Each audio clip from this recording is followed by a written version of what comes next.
There's this quote I came across recently and it hit me pretty hard. It said, "You never realize how heavy your story is until you share it with someone like it's just another Tuesday, and they go quiet, trying to process what you just said."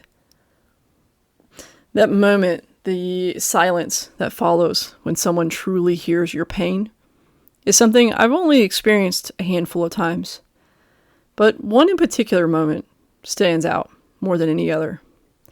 I was in counseling a few years ago, not because of anything dramatic that had happened, because I was trying to work through something and some normal stuff, but I just kind of got stuck. And so I decided to try counseling to see if it would help. One day, my counselor asked me something. "What's the worst thing that's ever happened to you?" Or maybe it was something like, "What was one of the hardest times in your life?" And I thought, that's easy. You see, it was my senior year of college, October. 4 major life events hit me all at once, one after another, within like the course of about 3 or 4 weeks.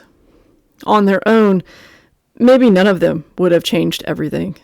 But together, it was like standing in the middle of a storm without an umbrella. Wave after wave after wave. And eventually, I just broke. I thought, enough, I give.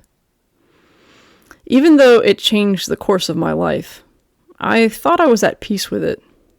Or so I thought.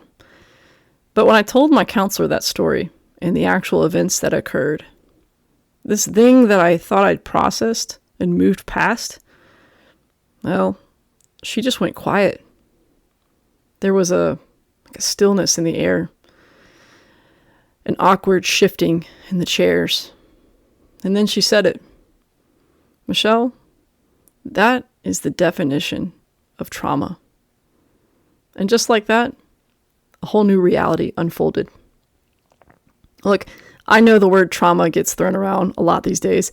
It's almost become a catch-all phrase. But what she said next was a little different. She said, "I'm so sorry. I am so sorry that happened to you, that you lived through that seemingly alone, that no one seemed to help you walk through it." Almost 10 years had passed, but hearing someone name it, validate it, that moment changed everything. We spent the rest of the session unpacking what I thought I had already dealt with, but hadn't really. Not as much as I thought I had. Here's what I realized. Some of us, guilty here, are incredibly good at surviving. We keep going. We push forward. We move on. We are resilient. We even think we've processed the pain until we say it out loud and the person listening stops breathing for a second because of what we just shared. That silence, that stillness, it's a signal. It means what you went through wasn't just hard. It was horrible. The kind of pain you wouldn't wish on your worst enemy. But here's the beautiful truth. If you've lived through something like that, and you've processed even part of it, you're probably a better person for it. Not because pain is noble, not because trauma is a badge of honor, not because now you know, but because now you know what it's like to walk through fire. You know how to sit with someone in their pain. You know not to minimize what you don't understand. And that makes you exactly the kind of person the world needs more of.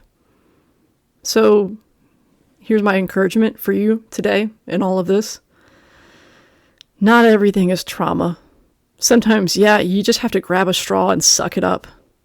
But sometimes life does indeed throw so much at you so fast that you lose track of what's normal and what's breaking you. In those moments, reach out and say, "Hey, I think I need some help." Say something like, "Can I tell you something and get your perspective on it?"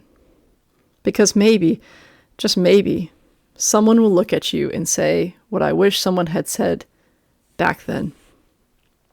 That's not something you should have to carry alone. And who knows, maybe that conversation will change everything. just like it did for me. So if you're carrying a heavy story right now, remember this.